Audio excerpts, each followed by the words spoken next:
Give you a nice picture. So We you can drink needed it. it. And next year we might be doing ice. Oh, man. I would be all for that. We do an indoor bonfire.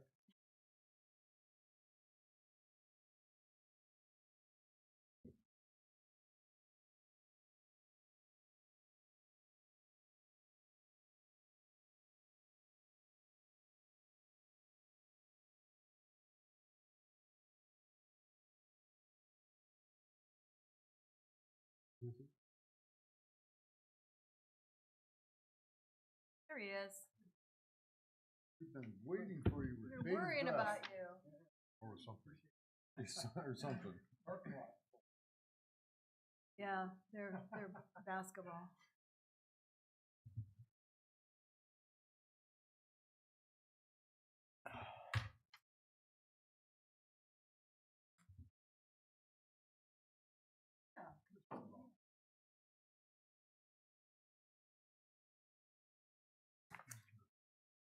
Anybody see the pictures of snowdrift up near Ludington? Highway 116. There was a guy standing next to it. It was 4 feet tall. Oh my God. Massive. You're up north. Yep. Well, I hope this is. And I, Out for snow. oh, yeah. I hope we're done.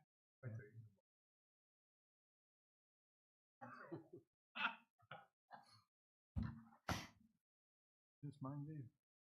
Thank you. Here's some. You bet. You bet. It is Monday, December 15th, 2025, and it's time to call the Ferrisburg City Council meeting to order.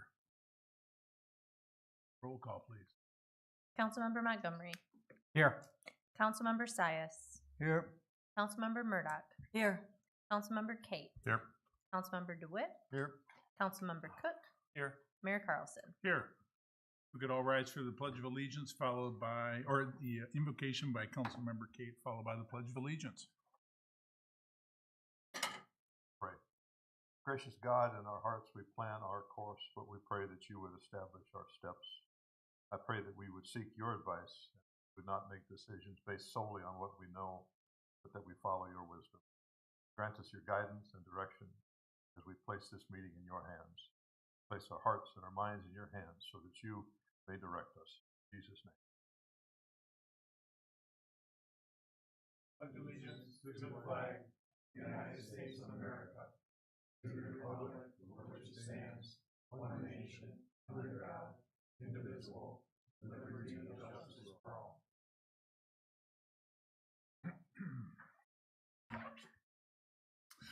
Thank you all. Now it's time for public comments. This time on the agenda is for any citizen to direct brief comments or questions to the city council. Time for public comments will be given when the agenda item is discussed. If you have a comment or question, please position yourself in line near the wall where the podium is located to ensure visibility and to be recognized. And after being recognized by the mayor, please give your name and your address of residency for the record and proceed with your comment or question. Please limit your comments to 3 minutes. Do you have any public comment tonight? Seeing none, let's move forward. Agenda item 6, consideration of approval of a consent agenda. 6A, approve the December 1st, 2025 City Council minutes as printed. 6B, approve the bills memo in the amount of $253,702.33. And 6C, adopt ordinance 341, an ordinance to amend the Ferrisburg zoning ordinance, section 7.70, district sign regulations. Permit ground signs for non-residential properties in RD, RG1, RG2, and RG3 zoning districts, and to amend section 7.70 district sign regulations to revise the term pole sign to freestanding sign for consistency in the ordinance. Motion to approve. Support. Motion and support. Any discussions? Seeing none. Amber? Councilmember Sias. Yay. Councilmember Cook. Yes. Councilmember Murdoch. Yes. Councilmember Montgomery. Yes. Councilmember DeWitt. Yes. Councilmember Kate. Yes. and Mayor Carlson. Yes. Motion passed. Very good. Moving on to new business. 7A, discussion and to take action if appropriate to authorize the mayor and city clerk to execute a memorandum of understanding finalized by the legal firm of Micah Myers PLC with Life EMS based upon a request for proposals and the proposal as reviewed. Bill and staff, if you could tell us some on this. Sure. This has been under discussion for quite a while. I think back in June or July, we established the ad hoc EMS committee. We've been meeting fairly regularly since then. Representatives from the local municipalities as well as the fire chiefs from North Ottawa County, putting this request for proposals together as we we know that the contract with Trinity Health Services is coming to an end. So we needed to find someone to either replace them or for them to renew. So the RFP went out. We got 3 responses back. And the one on top of the list for everybody involved was Life EMS Incorporated. So we're requesting that a memorandum of understanding be issued so that we can be on board with the rest of North Ottawa County.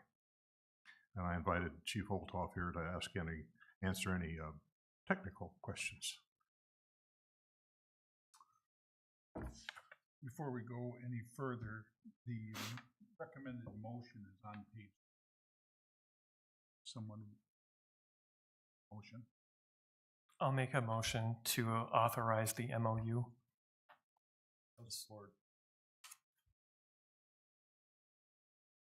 Okay, motion and support on the floor. Craig or Chief, do you have anything to add to this? Your Honor, I have Yeah. a couple questions for the You bet. chief. He used to be. No, it's good, Mike. That's good right there. Okay. Yeah. Had some conversation with Allendale Township people. They are not extremely happy at all with Life Services. Has that been investigated? What they're, I'm sure you know these people. Have you got any feedback from them as to our decision to go with Life? They have been with Life for many years. Excuse me, Mike, can you use the microphone? Oh, I'm sorry. They have been with Life for many years, as well as Coopersville and Marne. And I have heard scuttlebutt over the years of them having trouble with service there. One of the things in our discussion with the group was, and we had a couple of chiefs go meet with Life EMS, and they felt that service there would improve if Life covered all the way from Grand Rapids all the way to the lake shore. That was one of the things that I had heard through discussion. The other thing that you need to understand here is when we get a written contract, a signed written contract with Life, they are obligated to follow that contract and provide those ambulances in this area. There is no contract in the Allendale, Marne, or Coopersville area for them to stay there. Okay, so they're on call. Yeah, there's a station, there's actually a station in Allendale, I believe, and then when, like the Grand Rapids area gets overloaded, that car will start to move back to the east into the Grand Rapids area if needed. And then vice versa, that car lately, as we've been lacking some ambulance coverage, has been coming this way. So the last couple of years, that's what Allendale has really been harping on, is that ambulances spent a lot of time in Robinson Township and Grand Haven Township coming this way because we've had lack of ambulances at times. My understanding was that a lot of the times the ambulances had to come out of Grand Rapids to Allendale. Now, from what you're telling us is the contract we're gonna approve tonight, we have ambulances stationed in the Tri-Cities area? Yes, the memorandum of understanding is gonna allow you, for us to discuss, go into discussion with them on the contract. So there's the contract that we've put together is based off of a very similar contract in Kalamazoo County. They have a contract with Kalamazoo County which states that they will provide X amount of ambulances, they will provide training to the local departments, they will provide equipment replacement when we use our equipment on the scene. And if they're not meeting those particular standards, they pay a fine.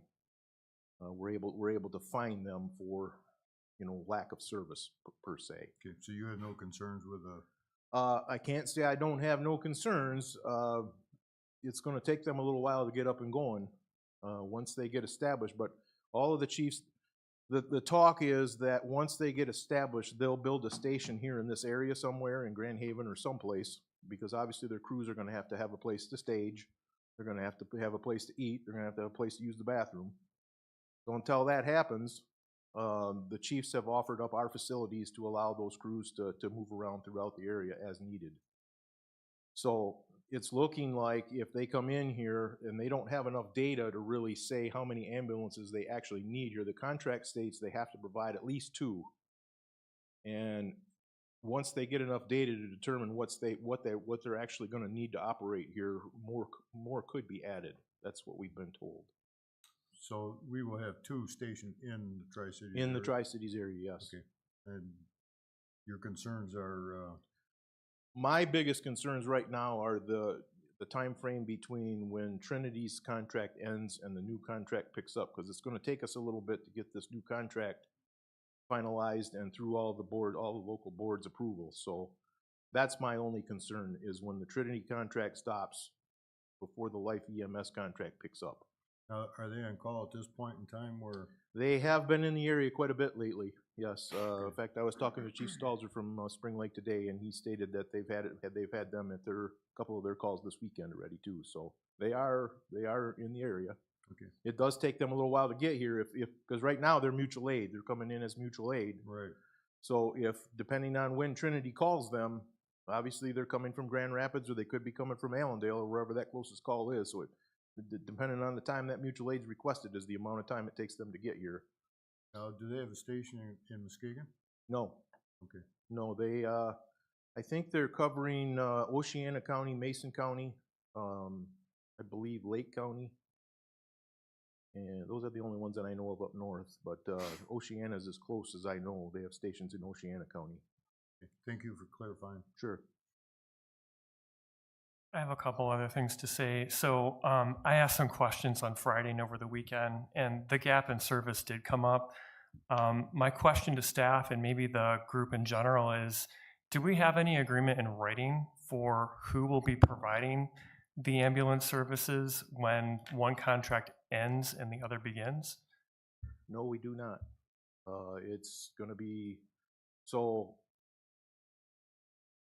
our group met with Trinity to let them know that we were going to be going with Life EMS. There was a verbal agreement from Trinity stating that they will do what they can until Life is up running. What that means, I don't know, but to me, it's going to be like we're doing now. Life is coming in, mutual aid to Trinity right now with no written. That's the way we're looking at it. Is if Life needs backup, Life is going to call Trinity. They're going to call AMR. They could call White Lake Ambulance. They could call Rockford Ambulance if we need enough ambulances. And that's what's going on today. So mutual aid is mutual aid.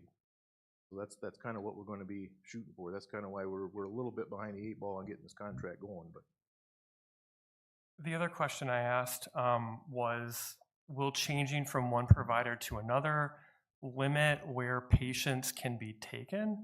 My specific question was, I was concerned that the new service would only bring patients to maybe 1 or 2 hospitals, and you had clarified, correct me if I'm wrong, that this would actually enhance patients' ability to be taken somewhere else because there would be more ambulances, more staff available. Is that a correct understanding? And again, it's all based on medical control. If depending on how many ambulances are in the area, if they're tied up, right now, if you ask to go any particular hospital, normally they will take you there. But if we're short ambulances, medical control has the authority to say, no, I can't send that advanced life support car all the way to Grand Rapids or all the way to Holland. But if cars are available, they will go there. Just because the hospital says Trinity on the door doesn't mean Life Ambulance can't go there. Life ambulances, you see them all the time backed up to the hospital in Muskegon. And but right now, I mean, as we've been short ambulances, they've been kind of holding people close to either Trinity Muskegon or Trinity Grand Haven. So, and again, it's going to be based on the time of day, how many calls are going on, the time of year. If you got a lot of accidents and things going on, it all plays into that. And the paramedics are required to call into medical control and get approval to go long distances. And it's all based on system availability at the time. The last question I had was related to cost, and you guys had clarified that there is no cost to the city, but effectively with this agreement, we are creating a monopoly on ambulance services, which is nothing new that happens now. So people who provide ambulance services for our community, they want exclusive rights to work in our area. And so my question is, you know, if we do that and we have done that, what is the impact and cost to what our patients are going to be charged? And the response I got back was Life EMS provided their rate sheet as well as another entity. It wasn't Trinity. Life EMS had significantly cheaper rates that would be charged to our patients, and Trinity failed to be responsive in that regard and stated that their patient rates are proprietary information. Is that a correct understanding? That is correct. The proposal submitted by AMR, by the looks of it to me, the prices that they were charging were like almost twice the amount of what AMR had, or what Life had put forward. And what Trinity is charging, I have no idea, but their proposal advised it was proprietary, and they did not provide that information. So, and again, the end user is the one who ultimately pays it. The insurance company obviously gets that bill first, and then whatever that insurance company is only going to cover so much. But one thing to note with Life EMS is they do have the Life Care Plus plan out there too, where residents can purchase a plan with Life EMS, which gives them discounted ambulance rates. If somebody's knows they're going to need that service quite often, they will have that ability to apply for that and pay lower rates. So that is available to Life Care Plus. Why are you changing from Trinity? Have you been unhappy with them?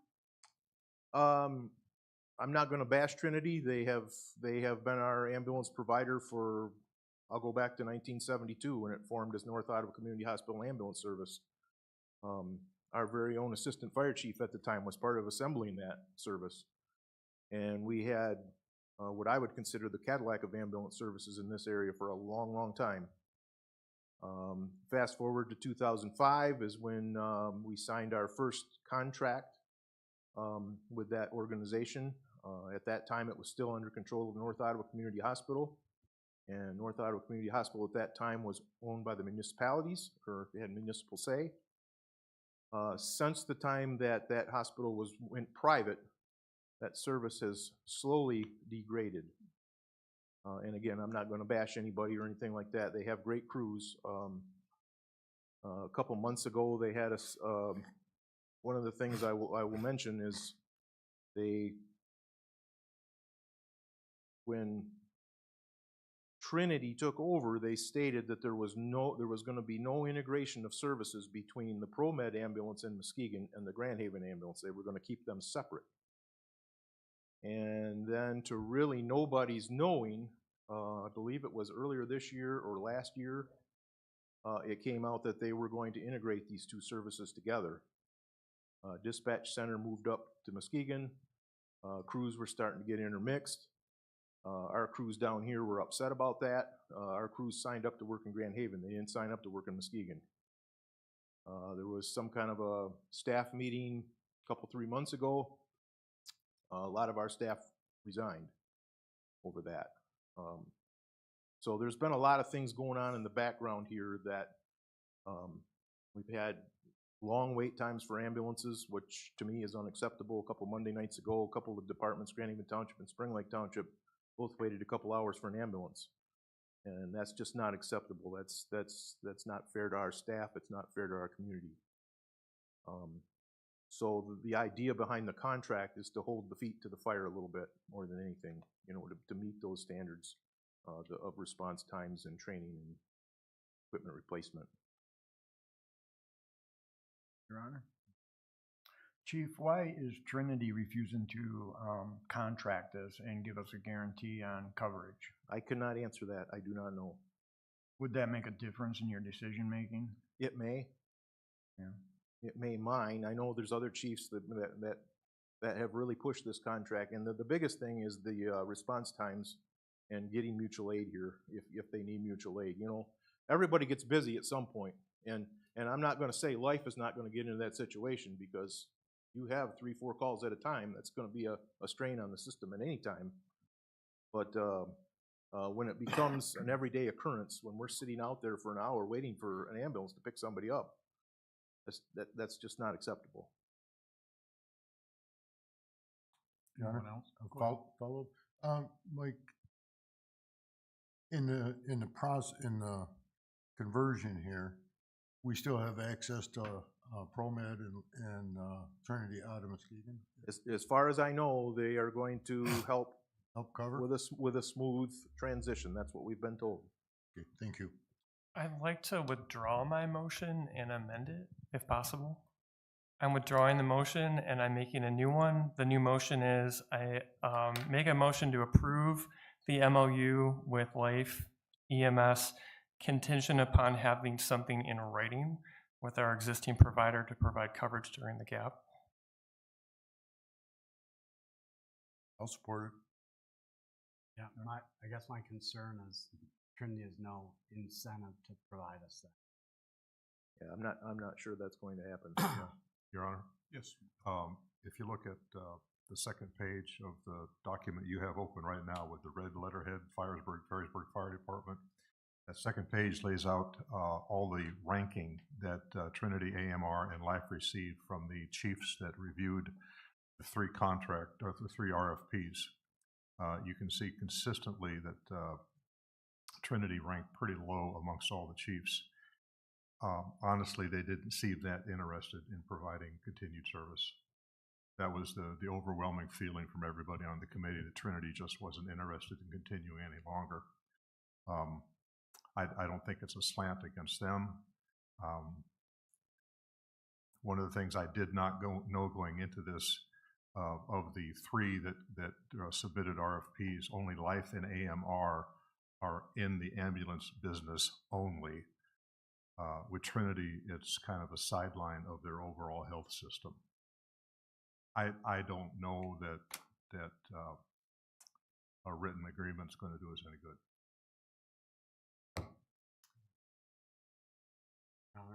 Yes. Chief, is there anything,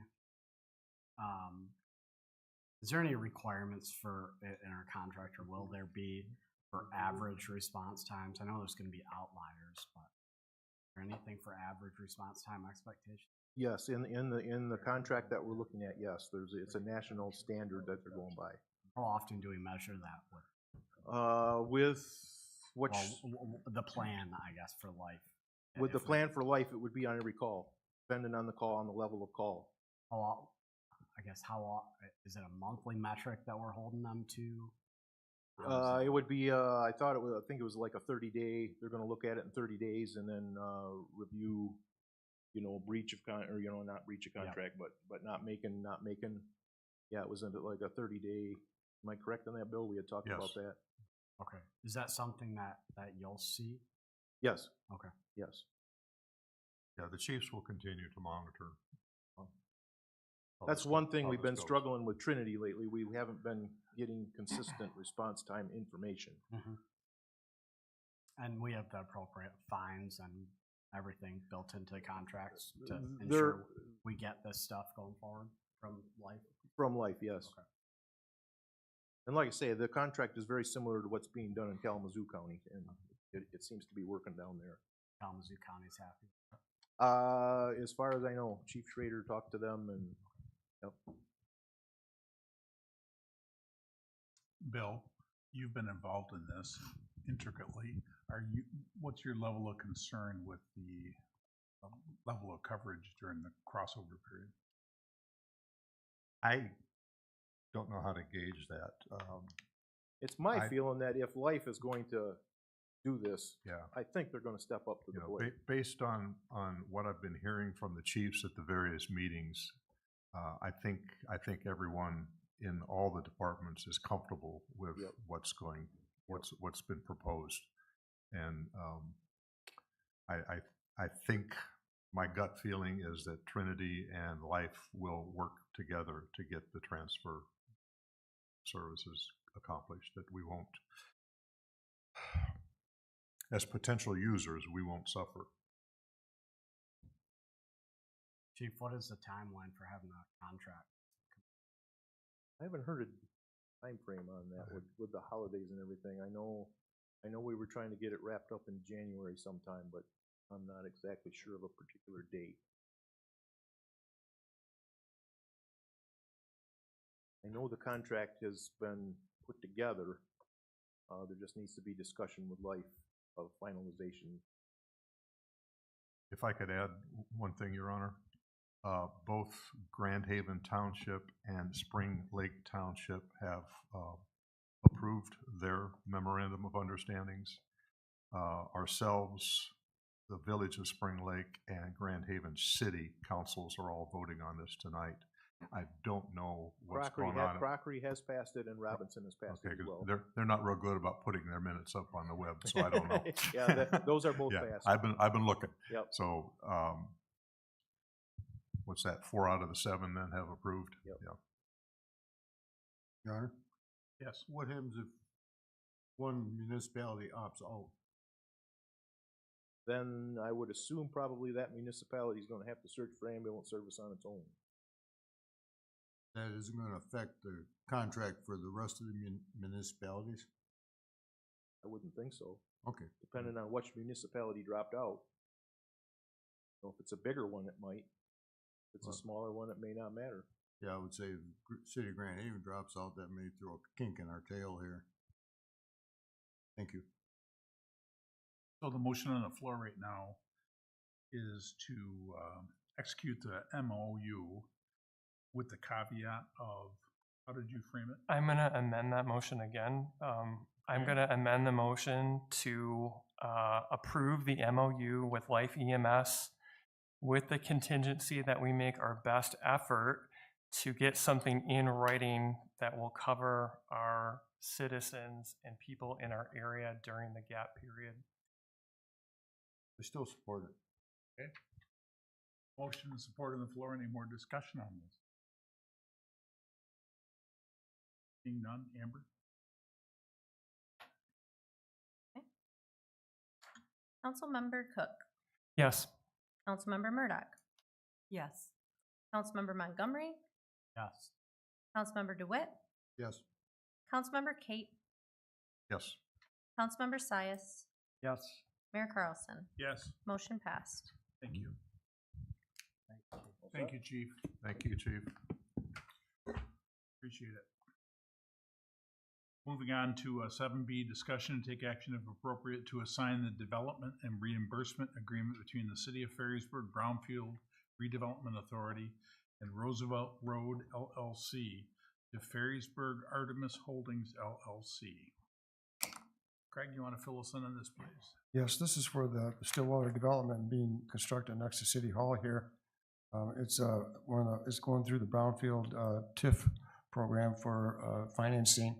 So the attorney for Stillwater drafted an agreement for reimbursement from the city based on captured taxes. The Brownfield Board looked at it and approved that.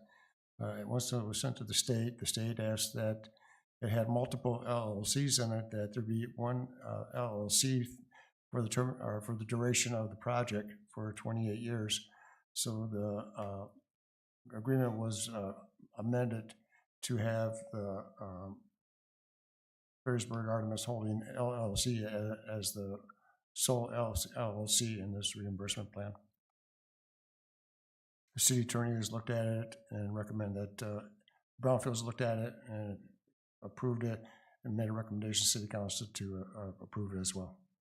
So essentially, we're just coalescing all the LLCs into, so the state's feeling one. Correct. Your Honor? Yes. I'll make a motion, we approve it.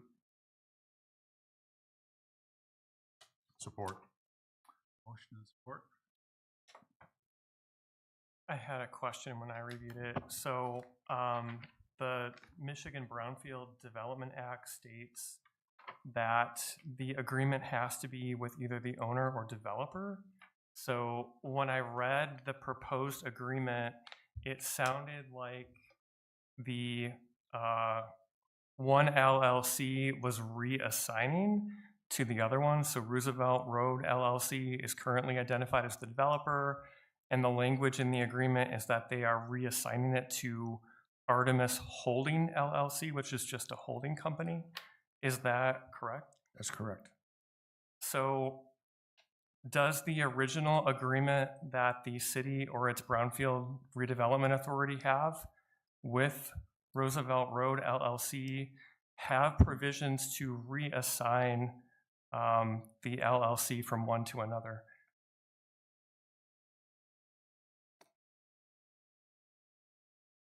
I'm not sure on the answer on that. I know the city attorney looked at both agreements and had no concerns. We had a question just to clarify who the Artemis Holding was. That was answered by the developer, so the city attorney said it was okay to sign. So they're two separate legal entities. One was created, I think in around the time, let's see. So Roosevelt LLC was created in April of 2024. The holding company was created this August. So are there any concerns with respect to credit risk, financial assurances, default risk? My understanding is when we execute an agreement and the state ratifies it through the Brownfield Authority, that they're looking at the credit worthiness and the experience that the current LLC has versus, not another one that could come into play later on. It's my understanding that the developer's attorney drafted the agreement based on the state's comments. So my understanding that this holding company is supposed to be in effect for duration of the project for the 28 years to be reimbursed.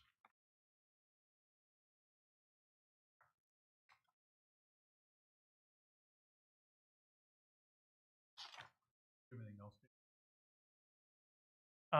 I guess my question would be, I think there was an explanation given as to making it cleaner for the developer and their multiple LLCs.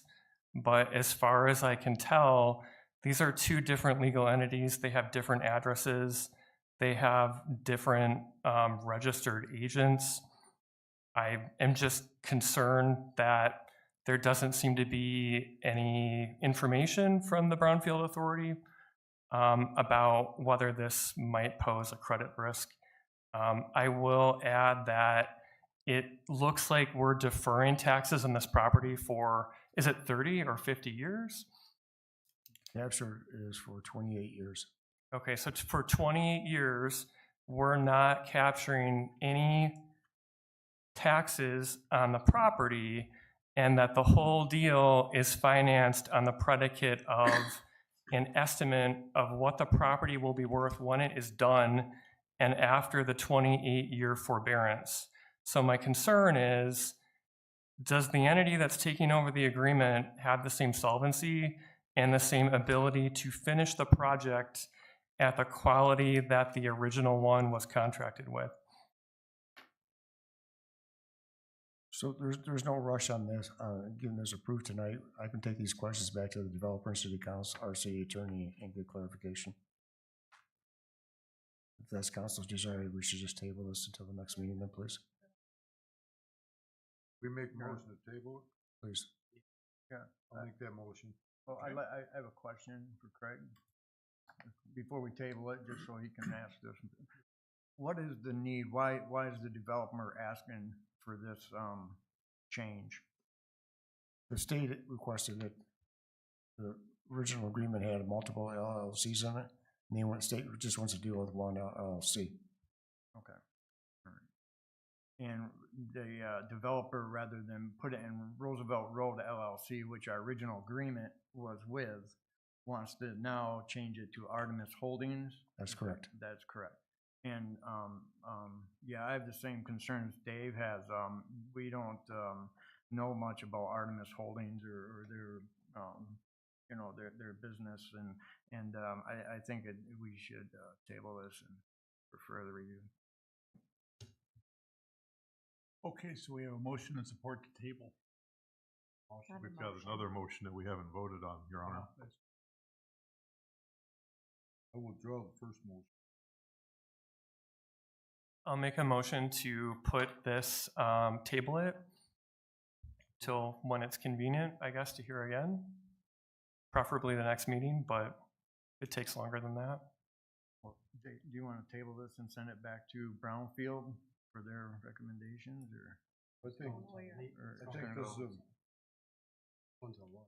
I think Right, this is but- a more legal question with the attorney, and I don't know if Brownfield would have to get involved with it.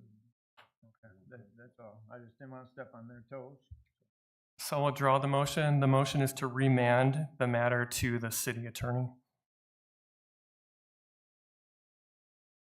Or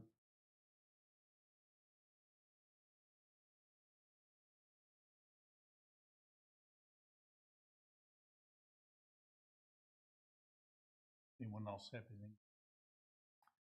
Nope. Before we vote, the city attorney's already reviewed this and recommended approval, right? Correct. But there's a couple questions that we didn't ask the city attorney when we look at. Thank you.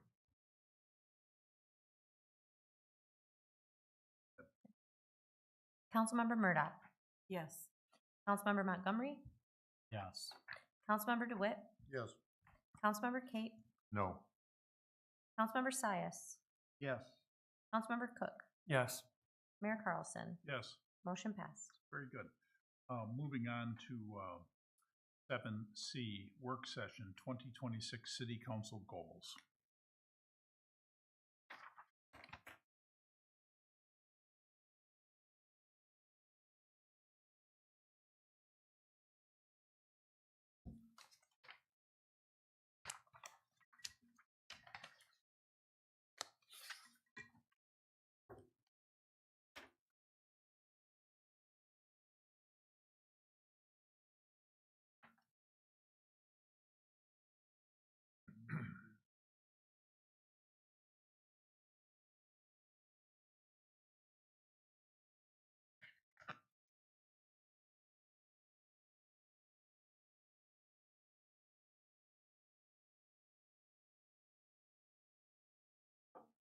So in your packet was the goals for 25-26 adopted by city council early 2025. Also included was your packet was some suggested goals for 2026. So I guess the work session should start with, do we want to keep some of the goals from 25-26 that we're adopting early 25 and add the new ones? Or there's other things that you want to do with the goals to submit it? I think anything in 2025 that any of our strategic goals that haven't been brought to completion, we should have carrying over. You know, if they're not a priority, that's one thing, but yeah, There are several that Yeah. have been knocked off, though. yeah. Definitely. Yeah.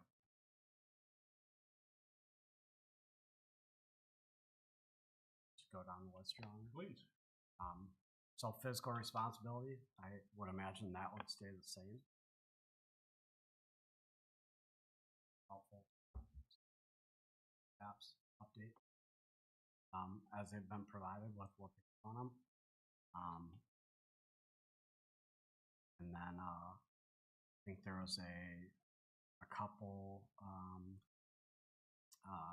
comments on, having a goal around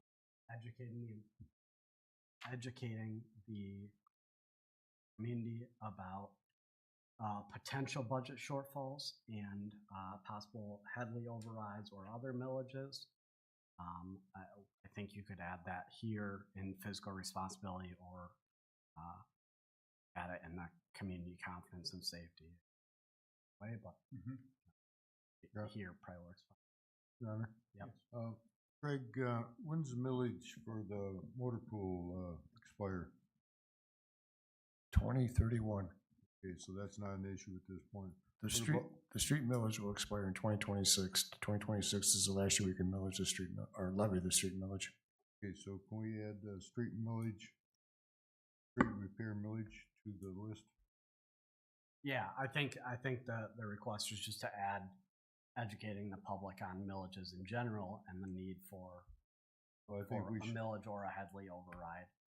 yeah, I and think we obviously- should specifically ask for a road millage. We're not gonna get a Headley override. You guys can, Absolutely. it ain't gonna happen, Not in so, this I mean, town. we can educate them all they want. They're still gonna vote no. They're I gonna bet- all say no. This is what, the fourth time it's been turned down? Yeah, Or it's not gonna 3 happen in times? Perrysburg. So, but the street millage They will will, likely it will, pass if we add it and put it into the newsletter and such what. So I think just communicating potential millages. Does that make sense to everybody? All right. We're saying that fiscal responsibility is to communicate the different millages in the city and try to tell people what they are and when they expire. I think that the goal would be to explore different, communicate whatever we decide to the community. Well, we're gonna have to have some action one way or the other by 2026 for the street millage. And I think it should be called out as in the goals. I'd like to present to the taxpayers a scenario of what would happen if these millages don't get passed. So, you know, we go up and we try to ask taxpayers for a millage. It seems like this is in perpetuity because we're going to lack certain funds to cover our budget in the next, 5 years or less is what I'm hearing. I think it would be helpful to paint an illustration to taxpayers. Hypothetically, what would happen if we don't get the millages? What are the roads do we prioritize our road funding? Do we have certain areas of the city that are next?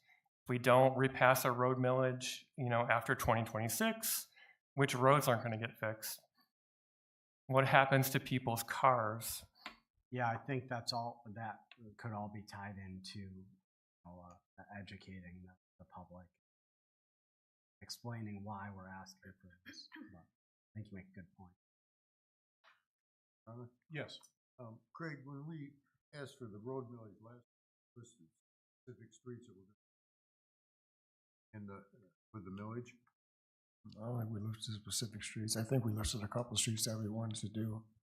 excuse me? I think we just listed a couple of streets that were on the docket to be repaired. I don't think we lifted every street that was going to be done.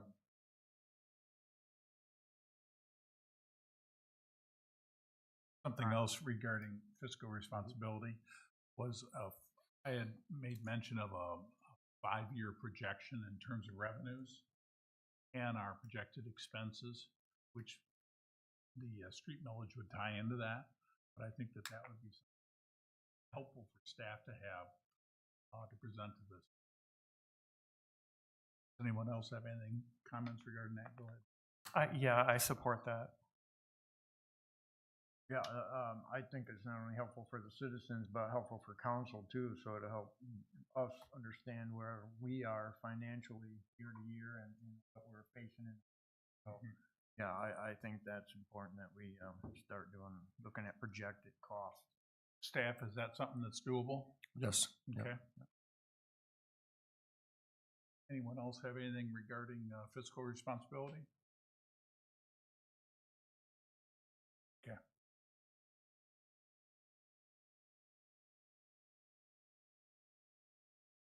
So next, infrastructure and economic development. Currently, we have enhanced business environment to attract new businesses by permitting additional larger signs for commercial properties.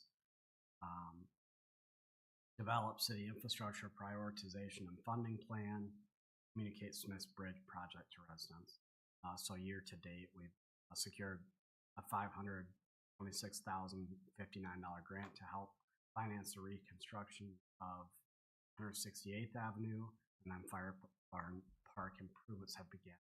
Greg, I'm wondering if that update was meant for a different section. I'm sorry, I didn't hear the question. So the staff's response to infrastructure and economic development goals was we've secured funding for 168th Avenue, started Fire Barn. That's correct. That was done in 2025. Your Honor, Yes. we've completed the 168th project, correct? Correct. And phase one has been done too. And we are committed with Smith's Bridge. That is done, so we can cross that one off. We just gotta communicate the timeline and such what. And we've already, we just approved the signs for, commercial property. Correct? We just passed that tonight. Well, the sign ordinance is more or less allowing a sign in a residential district for a non-conforming business. So I think all of them are probably still active. Obviously, we're nearing close to Smith's Bridge, but I think it's important now more than ever to communicate the project to our residents, so that doesn't slip by. And then, developing the city infrastructure prioritization and funding plan. I think we've talked about that before. We need to know, not what fire truck we need next year. I want to know what fire truck we need in 10 years. So that we can make budget. And then enhancing the business environment to attract new businesses. Permitting additional larger signs for commercial properties. Have we done anything on that, Craig? No, we have not. So we should probably start some action on that if we still feel it's important. Get it on our agenda. Let's talk about. I feel it's important, as well as possibly putting changes to the zoning ordinance under that section. I feel like there are a couple impeding things in that ordinance that make it difficult for a business to operate here. One item I'll mention just off the cuff is the ordinance we passed tonight was just for strange parcels that are residential and have some commercial in them. But I've heard from business owners, the current sign ordinance does not allow them to place a sign to advertise their business. So I think we can update that goal to include what David said and kick that to planning commission staff. We can do that, yep. Okay. Couple That makes sense to everybody? Yes. A couple other things too that would involve planning in terms of infrastructure and economic development is we're just getting ready to kick off the FIT program, which is the First Impressions Tourism Program through Michigan State. That's going to be what, first quarter of this year, Craig? Next year? Yeah, the kickoff meeting is in March. Kickoff meeting in March. And that's all about city branding and first impressions, which all has to do with economic development.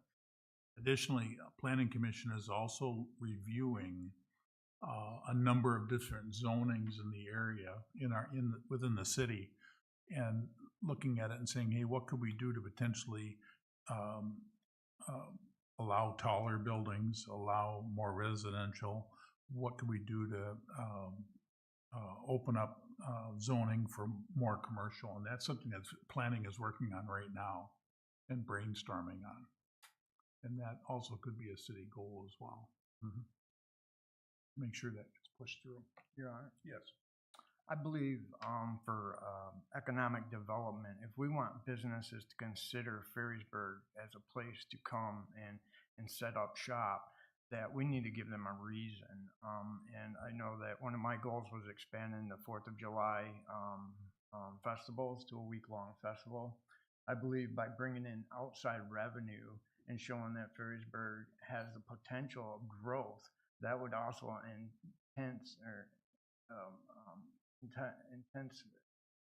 create business interest in Ferrysburg. I would like to put that under consideration for economic development, expanding the Fourth of July Festival. And this year's the 250th anniversary. It's a great time and way to celebrate that. I'm not saying to take it away from the beautification committee altogether, but it seems like they've got a lot on their plate and they've had a hard time keeping up with the festival. They've done such a great job that I think that it's outgrown that committee. So I would like to consider creating a committee just for the 4th of July festivals and make it a week-long festivals with concerts and fireworks and things of that nature that's going to bring in outside revenue to attract new business. You want to do like what Spring Lake does. For a heritage festival. Create a heritage festival. Grand Haven, the Coast Guard.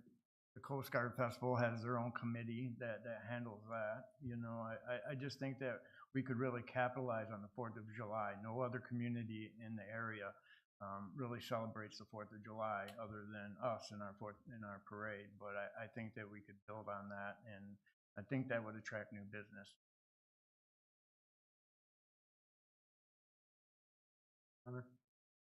Debbie, is it something that you think the beautification committee can handle on its own, or you think it would be? Well, Jerry brought this up to me at the dinner, and then I mentioned it at the bonfire to them. And they were immediately, no. So if we do this, we'd have to be a separate committee. Yeah, because Okay. they don't want to give up the 4th of July. My committee doesn't want to give. So their position is, they don't want to give up the 4th of July party, but are they willing to go forward with Jerry's suggestion? Well, I would have to ask Jerry to give us more information and more suggestions. But I brought it up to the person that's the chair, and Right. she said no, and then the other two that were there, no. So the But question, we have to have help when we do this, right, and we do have help. but my question was, they don't want to give up the 4th of July Picnic, picnic. right, but they What might about- give up some of the others. So what I would like from you is, at the next meeting, to come back to us whether they would do a week-long festival, or do we need a separate committee? You know what I'm saying? I think So- we 'Cause would you need guys some are new overworked. blood. I'd like to add something. Sure. So I think we're trying to run before we walk. I think if you look at the history of a lot of these festivals, they've grown over time. I think we need to do the same. It's very, very difficult to turn a morning event into a week-long celebration. I'm not saying that can't be the end goal, but I think we're going to have much more success and much more buy-in from the community if we take small steps. Let's add something this year, whether it's fireworks or whatever, right? Next year we can add something again. We can grow it to for however long time, but you know, a week-long celebration is a lot for staff. It's a lot for volunteers. It costs a lot. I think it's going to be a lot easier to sell if we can do it in baby steps. And every year we add something new. Like, I'm on board with that. Right? We talked about fireworks this year. We add a Thursday event the next year, right? A Wednesday pick, like whatever that turns into, right? And we get the community's buy-in and the community's support for it. I just think it's going to be very difficult to go from 0 to 100 in 1 year, and I want to manage our expectations and the expectations. In a week, we would definitely. Well, is it something that even the city wants to get involved in rather than a festival committee I mean, of citizens that has no connection with the city? these other festivals are managed by nonprofits. Oh, yeah. Yeah, yeah. They're not connected. Well, yeah, I believe that. Yeah. And we can get there. I'm not saying we can't. I'm not saying it's a bad idea. I just think we need steps and expect. I think we could latch on to the You know, 250th anniversary and add one or two things to it. And I think it's a great long-term goal. I just don't know that it's an appropriate one. I think we look at that as, okay, so what do we need to do this year to move that direction? I'm fine with that, but who's gonna pick up the ball? Who's gonna run with it? You know, I just really feel the beautification community is, they have their plate full now. I think, you know, they already are at their limits as far as what they can do, and nothing against them. They work extremely hard. I know I served on the hardest working there is in the city. And I really believe that they've done a great job, and I wouldn't, object to them keeping the picnic and even the parade. But I would just like to see that festival grow into something that we can do as a community to attract new money, new businesses in the city, and I think that's just a good way to start. And I'm just afraid if we do it small, it's just going to get, pushed aside, and nobody's really going to pick up the plate and run with it, and nobody's going to pick up the ball. So, yeah, I guess, yeah. But I would like to maybe put it on I don't know. I guess we can talk about it another time or something, or maybe the best way forward is for Debbie to go to beautification committee and commission and see how they feel on it. I think it's an opportunity that we could capitalize on. I mean, I'd be supportive of adding an additional 4th of July event or goals.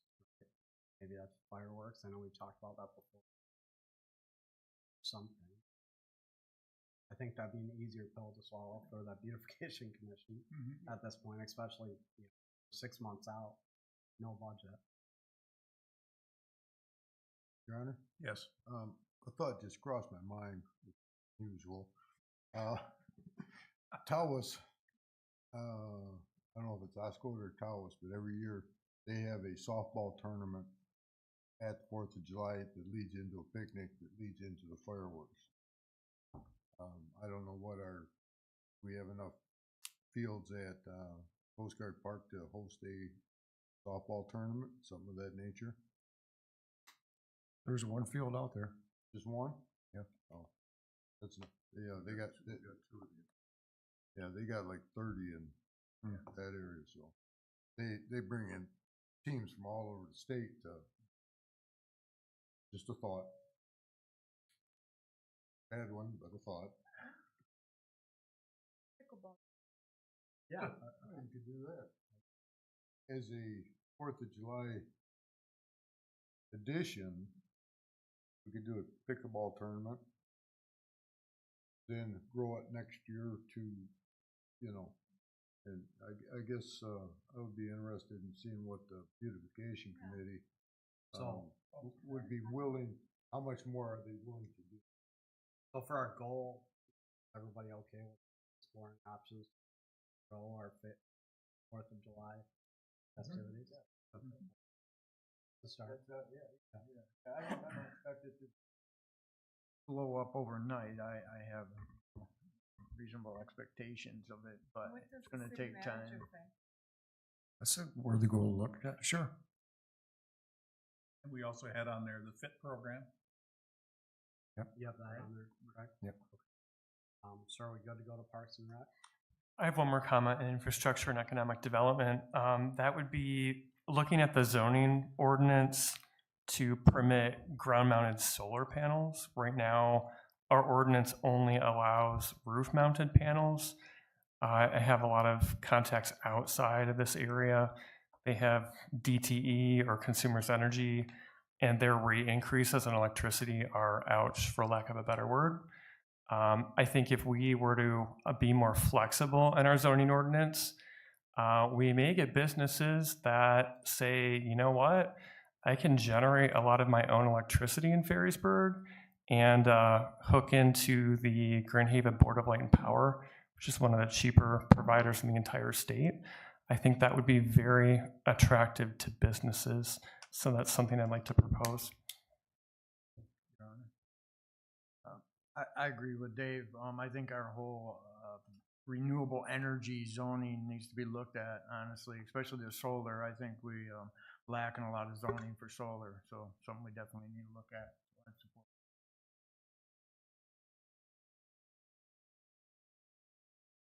Everybody supportive of exploring the?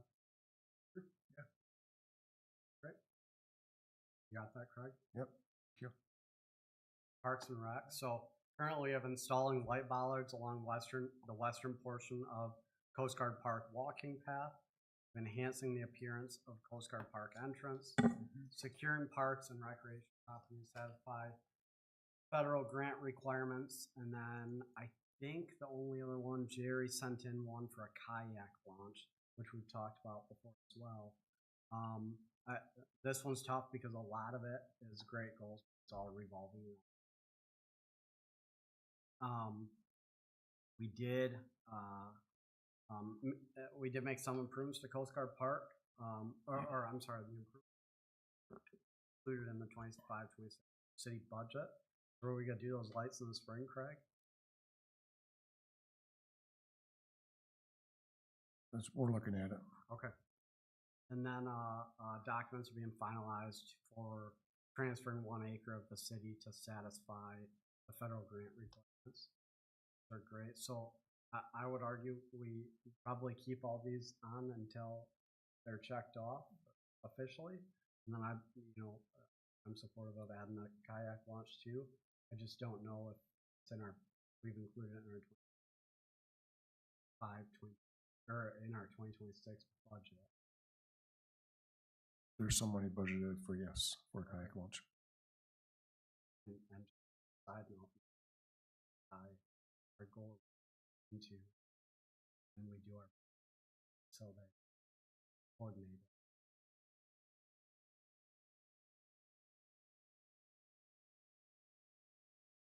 So anything else you guys want to add, take off? John, you mentioned at the dinner, planning commission was looking at kayak launch as well. Is that?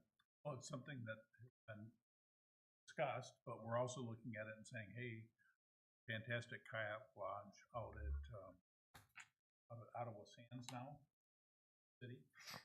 And we used to have a kayak launch somewhere, Craig, wasn't it submerged somewhere? So we yanked it out. There was like a little dock off of a boat lot on Doric Avenue that people used to put their kayaks in the water. And they could still do that at that station. But there's no provisions at William Ferry Park for a kayak launch. Correct. In that channel. Correct. This is not doable there. No, It's possible. it's possible. It is possible. Your Honor? Yes. I would like to consider the end of Hazel Street for a launch. You go past the Arts and Academy at the end of Hazel, that city-owned property right there, and it's a nice, easy slope right into Smith's Bayou. It wouldn't take much to improve it, just clean up the property. It's all overgrown, and maybe put a rack out there for kayaks. Well, yeah, I believe there's parking available on the side of the road. It's a pretty wide road and it's a cul-de-sac, so I believe there's a little turnaround at the end there, or maybe not. Maybe there's not much of a turnaround, but there is available parking on the side of the road. Not that I'm opposed to that. Wherever we get it, great. But I think we should consider when we spend all this money to put a kayak launch to make sure it. Oh, for sure. Maybe we can do that, but. Well, we can always put a handicap parking at the end of the street. I mean, we own the street end, so I mean, it's kind of up to us what we do there. But I just think that's a nice spot where it wouldn't take a lot of money and development to accomplish our goals. Maybe put out a small 10-foot dock or something where, but other than that, it's pretty shallow in there. It is a little mucky, but I think that'd be a feasible place. And the kayak launch, they're not water end. Right. Yes, correct. So the goal would be to put a kayak launch somewhere in the city and then refer to the Recreation Commission to do the details. I'll take that. Anything else for Parks and Rec? The rec committee had recommended possibly redoing the park right outside of City Hall. I think the comment in the minutes was most people see it because they've got to come to City Hall to vote. I would be in favor of that having relatively high prioritization on the list. And we talked about that at our last meeting. Craig, Dave, has Craig shared the design we originally came up with for City Hall? I haven't seen it. So maybe we can send that, Craig, Dave? Yeah. But long story short, it changes the design of City Hall, to add more parking, because I didn't notice tonight. It has more parking, and it also lines, the idea was to move entrance to Michigan Avenue. Designer felt designed to in line, and then it also put a playground fenced in. It was a pretty ambitious plan.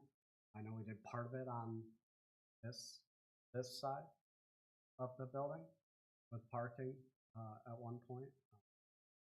There's still a lot more to do, and it's just it's budgeting. So much money to spend. So I'll bring it back to the rec. We'll continue to prioritize it. I think right now rec is just trying to find money to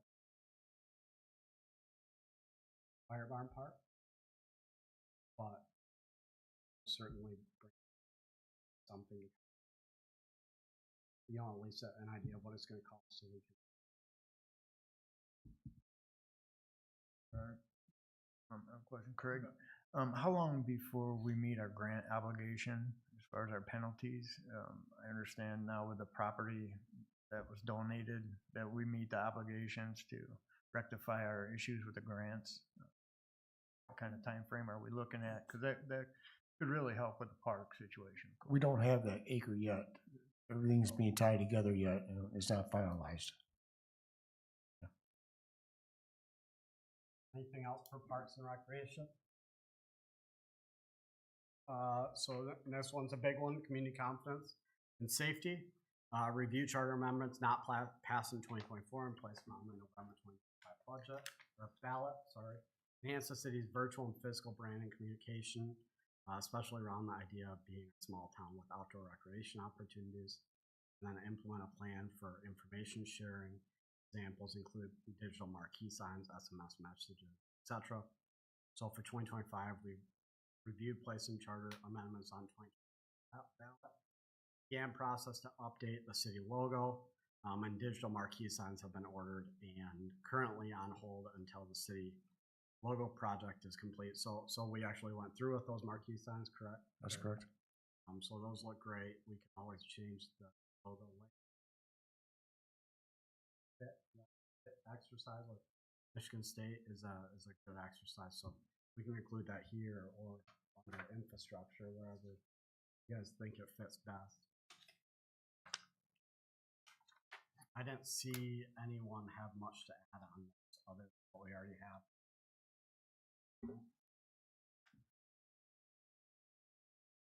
Anything we feel off it? I'll keep moving.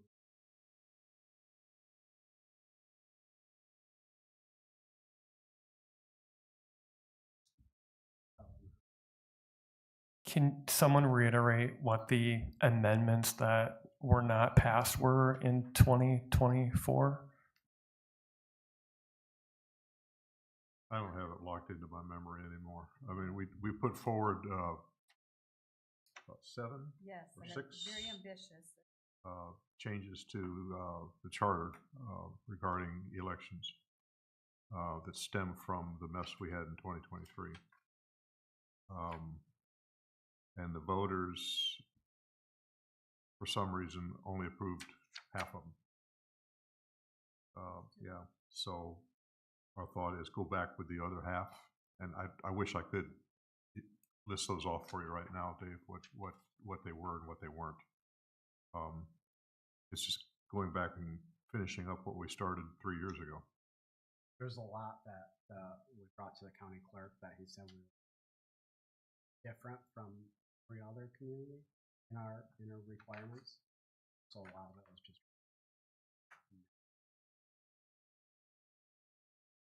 Have we had an attorney review our city charter in its totality as of right now? No. If I had the money, that is something that I would like to be done. I've read it. Parts of it seem to contradict other parts. We've written ordinances that try to delegate authority given in the charter to other people. It seems like it's grown really large, and I do agree it's very unusual compared to other cities. There's been a lot of emphasis on the charter lately. People bring things forward. It's not clear who has the authority, how everything was intended to work. A lot of the language is around the inception of the city. So it starts a paragraph and says, at the time this was first in place, blah, blah, blah. Well, we're 50 years beyond that. So that's my comment. So do we want a goal to try to have the legal counsel review the city charter, or just do the charter amendments in 2026? I think we should do the entire charter. I wonder if we could review the charter first, maybe in sections. As horrible of a job that sounds like, just go through it, maybe as time allows, as a council, and say, do we even understand what this means? Or are there things in it that need to be clarified? We could prioritize specific sections. The whole thing doesn't probably need it, but there are certain areas I'm thinking about right now that we could probably focus our energy on and involve an attorney as needed. So maybe a goal is to review the city charter at regularly scheduled work sessions with a goal of completion in whenever, 2027 or 2028, and let the city look at it and break it up into reasonable, manageable work sessions. Give us an idea as if we cover one every, we can get through it in this amount of. Does that make sense? A question for Craig. To change the city charter, it has to be a vote of the people. That's correct. So I'd like to review it. I'd like to find out where things don't make any sense or they're inconsistent, and then tell voters, would you consider this amendment? We think this makes more sense. yeah, I'm all in favor of that, but just so we're all clear, any change to the city charter has to be a vote of the people. So how about, we could put something on the goals for a city charter, and let me do some research with legal counsel. This could go through a 2-year process, and we have different people up here. And so if someone has expertise in it, maybe they can do it. Just let me do some research on it. Craig, a quick question. Any change to the city charter has to go to the Attorney General before it can be put on the ballot? Attorney General, then the governor, and they can go on the ballot. So it's a long, drawn-out process. Just so you're aware, we did. We did it. Yeah. Yeah, we did it. Well, we're legislators, so I think that's our job to do that. It's my opinion. How about the charter amendments regarding the election that didn't pass? Do we want to make a run with the ball on that?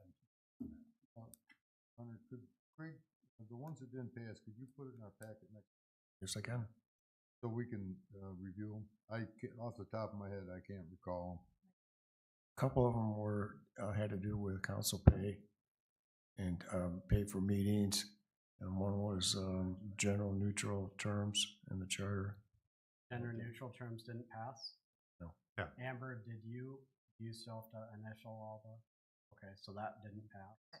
That was when I was coming up. Yeah, and my gut feeling on that, why that didn't pass, it came up at a very strange time in our country.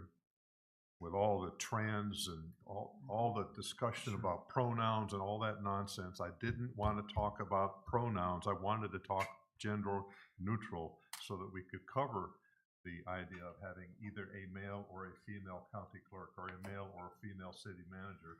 Let's just get rid of all the he and change it to him, her, or he, she, whatever. And I think one of my neighbors told me that they thought that was, we were trying to be politically correct. And I said, no. And then the whole thing got, I was surprised when I went into the polling booth and saw the stuff about city council raises that went along with it. Now that overwhelmed the voters.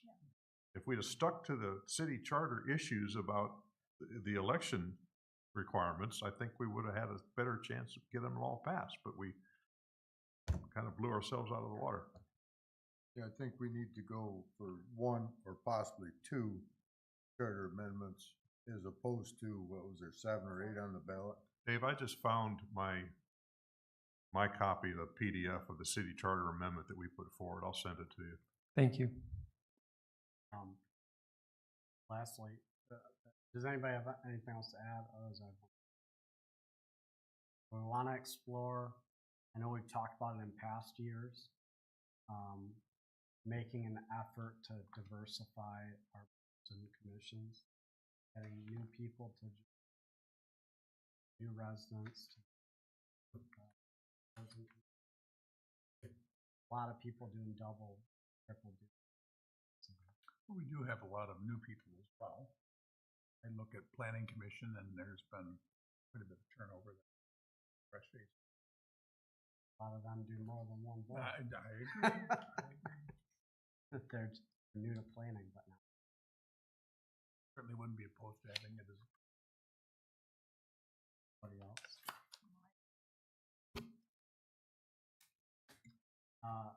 Anything else? Anybody wants to add? Are we good with goals? Did we miss anyone's goals that they sent in? I'll through the book again.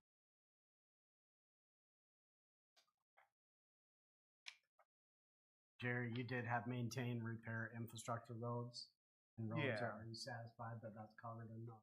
I think so. Okay. That's just kind of a generic thing. staff. Did you have any questions to getting more details before we move on? No, I think we're good. Thank you. You're all set? Staff have any goals they want us to do? Anything we're missing? Off the top of my head. All right. Good. All done with the O's? Okay, very good. Let's move on to 7D work session ethics ordinance.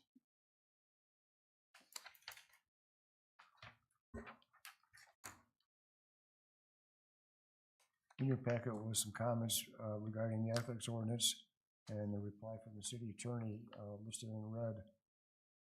I'm not sure if you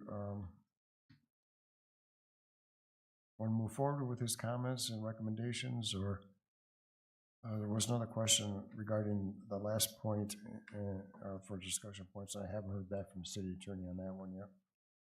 Okay. Mr. Cook? Yeah, here we go. When I reviewed the ethics ordinance and the documentation on the city's website, the biggest things that caught my eye were there is a note on the actual complaint form that says, please note that the board has no authority over and cannot consider complaints about elected officials or local government or private sector employees. Such complaints will be dismissed. There's no other option given. So as our ethics forum stands right now, we cannot hear complaints about each other, which is what most of them have been in my recollection, watching, the previous recordings of council meetings. None of the complaints to date, and there was a FOIA request for all of them, none of them have moved beyond hearing the complaint and dismissing it. So I'm new, but if I had been serving prior on council, I would be tired of ethics complaints. And the most publicity the city has gotten, it feels like, in the past couple years are newspaper articles about various people up here having an ethics complaint filed against them. One of my initial thoughts is the way it's written right now, we're trying to do right by our citizens. We're trying to have a policy that they follow, but it seems like the instrument is being used in, let's just say, new and creative ways that are probably beyond what, you know, the original crafters of the ordinance thought. In my mind, we have a couple options. So option one is do nothing, and the ethics complaints, I assume, would continue to flow in. As of right now, I'm making these comments on the assumption that we don't have any non-adjudicated complaints right now. If we did, I would stop talking. But another option is we try to amend this again, see where we can get it. I think if we're going to have an ethics ordinance, that the people sitting up here should be subject to it. There shouldn't be any caveat about elected officials can't have an ethics complaint filed against them.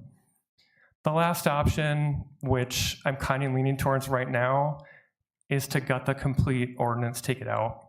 There are other remedies that people can utilize to remove people from office if that's their ultimate goal, file a grievance against somebody. The ethics ordinance is not the only legal recourse people have. Yeah, because they could always take it to the prosecutor. The prosecutor is one option. Another option is a recall. Another option is we're all employees. We need to follow various policies and procedures. If we violate those, our department head, whoever that is, can take disciplinary action, and the city charter in section 4.28 authorizes the city council, there's a process in there, to remove elected officials. So, you know, there's already something in the city charter, you know, that doesn't require an ethics ordinance to remove people from office if they're unethical. Your Honor? Yes. We've had prior discussion about me having to leave. Yeah. My thought is throw the whole thing out. I have to go. I'm sorry. I apologize to the city council, but I have a meeting I cannot miss. So you're in support of just getting I'm rid of the ethics? throw it out. And I'm in support of the 4th of July fireworks, but I have to go. Yeah. Thanks, Mike. Thank you, Mike.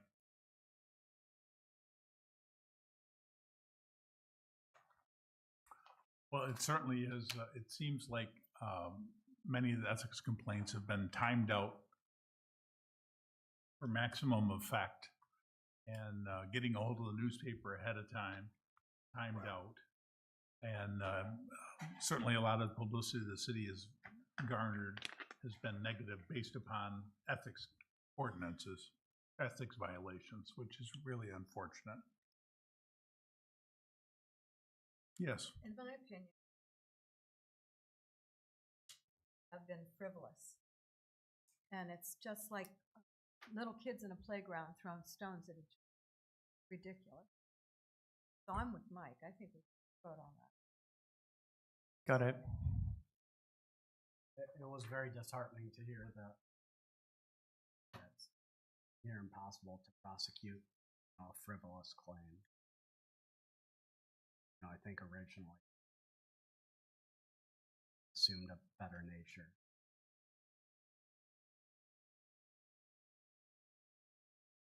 Anyone else have anything to add regarding ethics? Bill? I would echo Mike DeWitt's comments. Very good. There are other means.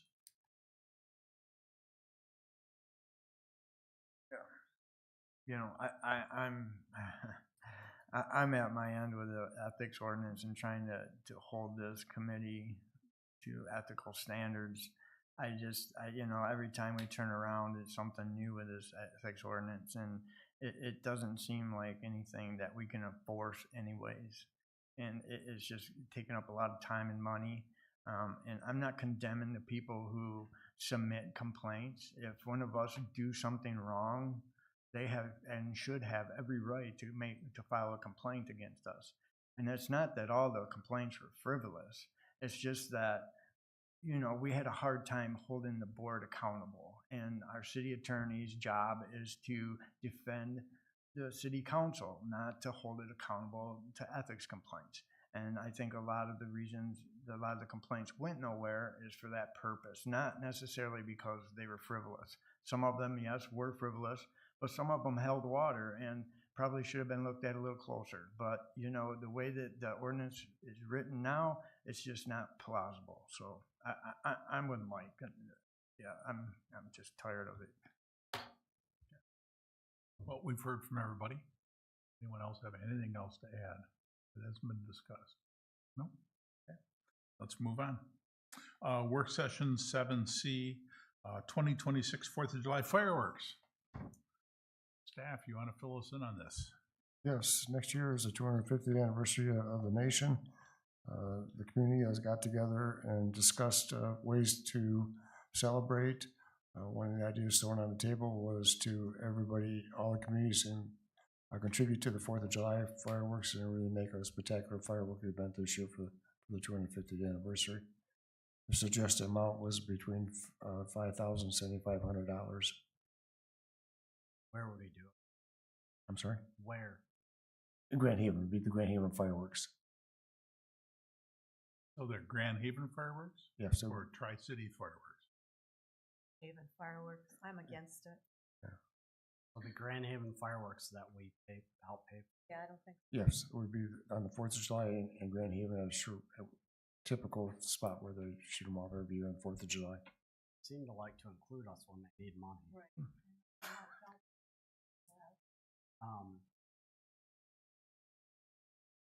They already do.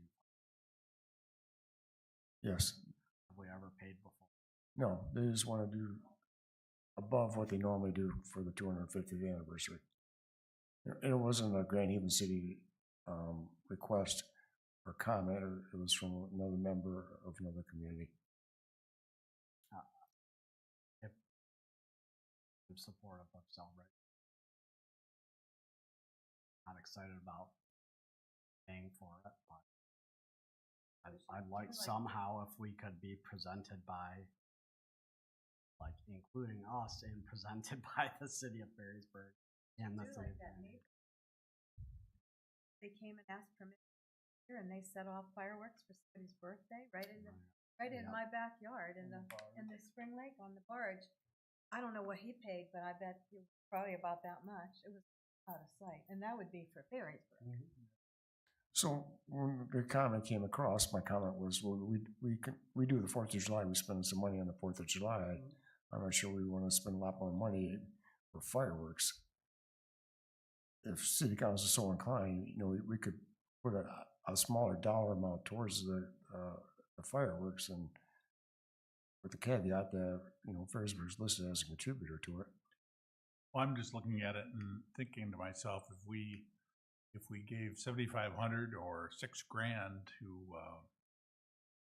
Debbie's committee, we could do a lot.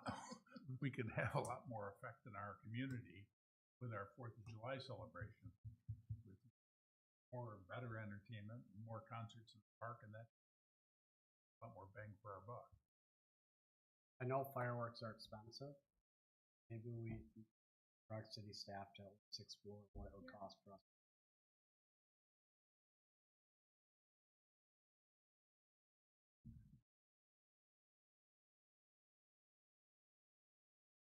I'm against giving Grand Haven. So if Perrysburg was to do fireworks, and the logistics of it is where would they go, which would be shut off, where the public can go and see them.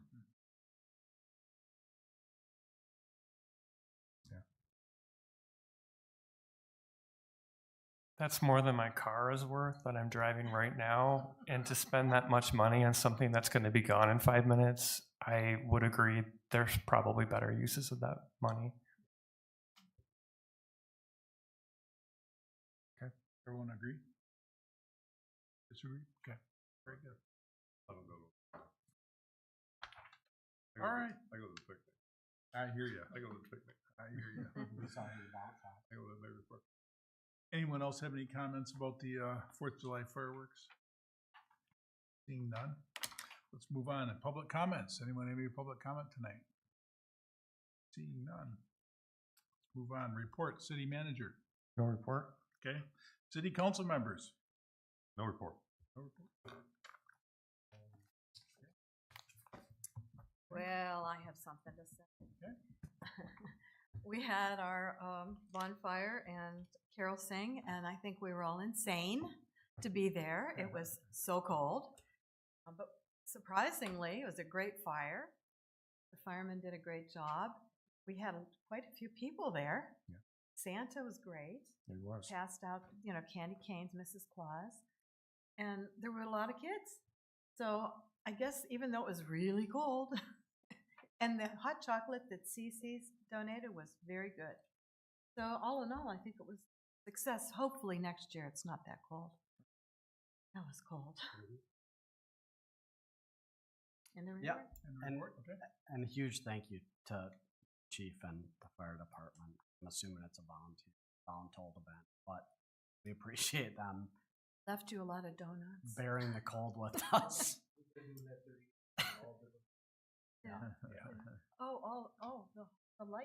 The holiday light contest. We need input. I don't know the address, but if you go down Ridge, the house right across the street on 174th is one of the nicest ones I've seen. Oh, okay. Go by there and get the address on your way home. Okay, yeah. Yep. I just send it to Craig. Okay, I'll send them to, I got a couple. Yeah. I There's have a few on couple. my street in Yeah. Iowa. Yeah. Because we had nothing, right? There's some on there now, yes. There was some. And the report? Okay, Jerry. No report, just want to wish everybody happy holidays. Mr. Cook. No report, ditto. The only thing I have to say is city Christmas party or holiday party like Friday night. Thanks so much to staff. I received several emails from different people that were there that said that it was fantastic and really enjoyed themselves. And had thanks to staff for putting it all together. Everyone realizes the amount of work it takes. So pleased to hear that the Carol Sing was. We'll try to arrange for better weather next year. But the Santa Claus worked out well, Right. and Mrs. Claus? Good, that's wonderful. Very good. So moved. Okay. He's my 9th grade teacher. Mike, do you foresee anything for the entire committee anymore? Is it down to just the chiefs?